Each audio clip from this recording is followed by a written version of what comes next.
नमस्कार दोस्तों, एक बार फिर से स्वागत है मेरे YouTube channel New Way Tech में।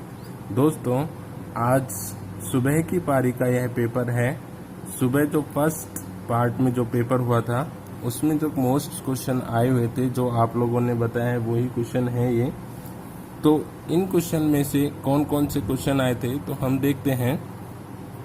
पहला क्वेश्चन है, विद्युत धारा की इकाई क्या होती है? एम्पियर। विद्युत धारा की इकाई क्या होती है? एम्पियर, जिसे ए के द्वारा प्रदर्शित किया जाता है। अगला क्वेश्चन है, यदि एक 4 पोल की मोटर 1500 आरपीएम पर घूम रही है तो इसकी फ्रीक्वेंसी क्या होगी?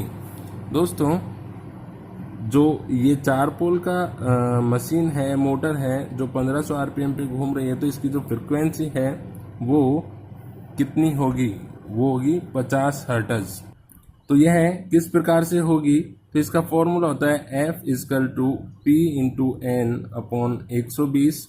तो यहाँ पे पोल का मान 4 दे रखा है, N का मतलब 1500 स्पीड है इसकी, तथा 120, 0 से 0 काटेंगे, 4 से 3 बार कट गया और 15 50 बार, तो फ्रीक्वेंसी का मान 50 हर्ट्ज आ जाएगा।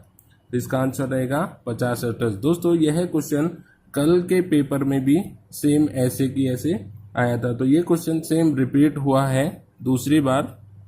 अगले क्वेश्चन के बारे में हम बात करें तो अगला क्वेश्चन है हमारा, ब्रिज डायोड में कितने डायोड होते हैं? जो ब्रिज जंक्शन होता है उसमें कितने डायोड होते हैं? तो ब्रिज जो जंक्शन होता है उसमें हमारे 4 डायोड प्रयोग करते हैं। अगला जो क्वेश्चन के बारे में हम बात करें तो अगला क्वेश्चन है हमारा, एक हीटर 4 एम्पियर करंट लेता है, यदि उसके वोल्टेज का मान 250 है तो 1 घंटे में विद्युत खर्च होगी। तो इसका आंसर रहेगा 1 यूनिट। दोस्तों, यहाँ पे एम्पियर का मान दिया गया है, धारा का मान दिया गया है तथा वोल्टेज का मान दिया गया है, तो हम पावर निकाल लेंगे। P = VI होता है, तो 250 × 4 ये आ जाएगा 1000। तो 1000 बराबर 1 यूनिट होता है, तो इसका आंसर आ जाएगा 1 यूनिट। अगले क्वेश्चन के बारे में हम बात करें, प्रतिरोध की इकाई है। प्रतिरोध की इकाई ओम होती है, जिसे इस सिंबल के द्वारा प्रदर्शित करते हैं।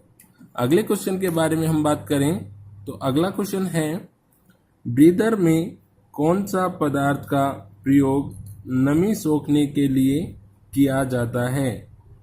तो ट्रांसफार्मर में हम ब्रीदर का प्रयोग करते हैं और ब्रीदर में हम सिलिका जेल का प्रयोग करते हैं। और यही क्वेश्चन हमारे कल के पेपर में आया था, तो उसमें पूछा गया था कि सिलिका जेल का प्रयोग किया जाता है किसके लिए? बताया था, नमी सोखने के लिए।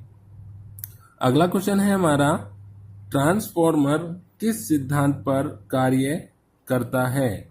ट्रांसफार्मर किस सिद्धांत पर कार्य करता है? तो ट्रांसफार्मर सह प्रेरण के सिद्धांत पर कार्य करता है।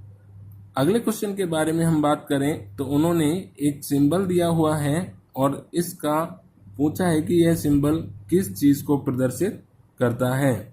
तो यह सिंबल किसको प्रदर्शित करता है? यहाँ से प्रकाश निकल रहा है, ये जो एरो है प्रकाश को प्रदर्शित कर रहे हैं। और एलईडी, ये सिंबल किसका है? एलईडी का, जिसका पूरा नाम लाइटिंग एमिटिंग डायोड होता है, जो लाइट को उत्सर्जित करता है।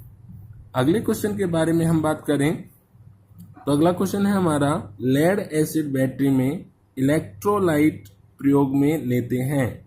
तो लेड एसिड बैटरी में हम H2SO4 का प्रयोग करते हैं। अगले क्वेश्चन के बारे में हम बात करें तो अगला क्वेश्चन है हमारा, इलेक्ट्रॉन पर आवेश होता है। इलेक्ट्रॉन पर कितना आवेश होता है? तो 1.6 × 10⁻⁻19 कूलम आवेश होता है इलेक्ट्रॉन के ऊपर, और इलेक्ट्रॉन पर नेगेटिव आवेश होता है, इसलिए इसके आगे नेगेटिव चार्ज होगा। आगे हम बात करें तो अगला क्वेश्चन है हमारा, सोल्डर का अलॉय क्या होता है? तो तो जो सोल्डर वायर होता है वह किन किन से मिलकर बना होता है? तो सोल्डर वायर लेड तथा टिन से मिलकर बना होता है। दोस्तों, अभी तक जो हमारे पास क्वेश्चन आए हैं उनको हमने आपको अपडेट करा दिया है, और यदि आपके पास में कोई नए क्वेश्चन आते हैं तो हमें कमेंट्स बॉक्स में लिखकर ज़रूर बताएं, जिससे हम आगे की वीडियो बनाकर आप लोगों तक पहुंचा सकें। आपको हमारी वीडियो कैसी लगी कमेंट्स बॉक्स में लिखकर ज़रूर बताएं, तथा हमारी वीडियो अच्छी लगी हो तो लाइक करें, सब्सक्राइब करें। धन्यवाद।